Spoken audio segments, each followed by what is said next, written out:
बिस्मिल्लाहिर्रहमानिर्रहीम। काबिल क़द्र सामिन गिरामी, कभी कभी हमारे साथ एक सिचुएशन ये बन जाती है कि मसलन हम अपने घर के बाहर बैठे हैं या किसी दुकान पर सामान लेने के लिए गए हैं, या दुकान हमारी ख़ुद की, हम दुकान के अंदर बैठे हैं, या हम किसी की दुकान के बाहर अपनी कुर्सी पर या जहाँ पर भी बैठे हों, तो उस वक्त जनाज़ा सामने से निकलता है। अब कभी देखो, हमारे रिश्तेदार अगर होते हैं, अपने होते हैं, तो हम जनाजे में शरीक होते हैं। लेकिन अब कभी कभी शहर बड़ा होता है, गांव बड़ा होता है, किसी का इंतकाल हो तो हर जनाजे में ही हर इंसान जाए, ऐसा तो पॉसिबल होता नहीं है। तो क्या जनाजा जब निकल रहा हो तो उस वक्त हम बैठे रहें या जनाजे के इकराम में खड़े हो जाएं? क्या उस वक्त करना चाहिए हमें? शरीयत का क्या हुक्म है? अल्लाह के नबी सल्लल्लाहु अलैहि वसल्लम के ज़माने में जब जनाजा निकलता था तो सहाबा का या हमारे नबी सल्लल्लाहु अलैहि वसल्लम का क्या अमल होता था? क्योंकि हमें तो यही देखना है ना कि जो भी अमल अल्लाह के नबी सल्लल्लाहु अलैहि वसल्लम के ज़माने में सहाबा ने, हमारे नबी सल्लल्लाहु अलैहि वसल्लम ने किया हो, वही हमारे लिए काबिल अमल होगा।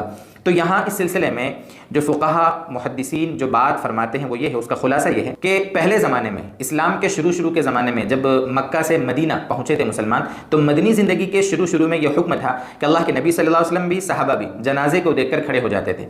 बल्कि यहाँ तक रिवायतों में मौजूद है कि यहूदी औरत का जनाजा निकला था तो भी आप सल्लल्लाहु अलैहि वसल्लम खड़े हो गए थे, इंसान होने के एहतराम के नाते। चूँकि वो इंसान तो है, बाकायदा रिवायतों में उसके अल्फाज मौजूद है, मैं आपको उसका खुलासा बता रहा हूँ। लेकिन सहाबा किराम रज़ियल्लाहु ताला अन्हुम के अमल से और उनके कौल से ये बात साबित है कि पहले ये अमल था कि जनाजे को देखकर खड़े हो जाते थे सहाबा भी और हमारे नबी सल्लल्लाहु अलैहि वसल्लम भी। लेकिन बाद में यह हुक्म मनसूख हो गया। मनसूख होने का मतलब यह है कि बाद में यह हुक्म ख़त्म हो गया। ये जो मनसूख होने का मसला शरीयत में एक बहुत बड़ी इस्तिलाह है कि पहले कोई हुक्म कुछ मुद्दत के लिए होता है, उसके बाद वह हुक्म मनसूख हो जाता है। आपने इसकी कई मिसालें सुनी होंगी।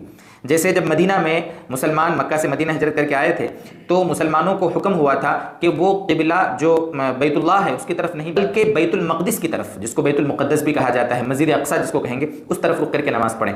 और दूसरे पारे के शुरू में जो आयतें हैं उनकी तफसीर में मुफस्सिरीन ने लिखा है कि 16 या 17 महीने तक मुसलमानों ने बैतुल मक़दिस की तरफ रुख करके नमाज़ पढ़ी है। बाद में वो हुक्म मनसूख हो गया और कहा गया कि नहीं, तुम्हें बैतुल्लाह की तरफ रुख करके नमाज़ पढ़ना है, यानी काबे की तरफ रुख करके नमाज़ पढ़ना है। तो हुक्म मनसूख होने का सिलसिला चला है सहाबा के ज़माने में, और ये मनसूख होने का मैटर या अल्लाह की तरफ से होता था वही के ज़रिए से।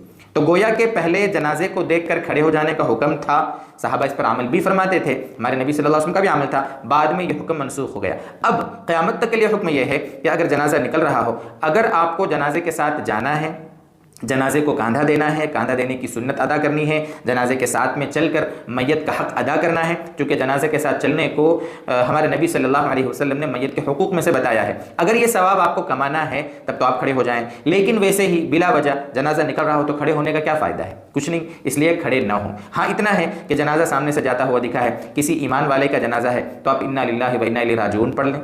इसी के साथ साथ कम से कम 3 मरतबा सूरह इखलास, जिसको कुल हुवल्लाहु अहद की सूरत कहा जाता है, 3 मरतबा हमारे नबी सल्लल्लाहु अलैहि वसल्लम ने फरमाया कि 3 मरतबा इसको पढ़ने का सवाब एक कुरान करीम पढ़ने के बराबर है। हमारे नबी सल्लल्लाहु अलैहि वसल्लम की रिवायत का मफ़हूम है। तो गोया कि आपने 3 बार सूरह इखलास पढ़कर अगर उसको खास तौर से बख्श दिया और अमूमी तौर पर पूरी दुनिया के मरहूमीन को पहुँचा दिया तो सबको उसका सवाब मिल जाएगा।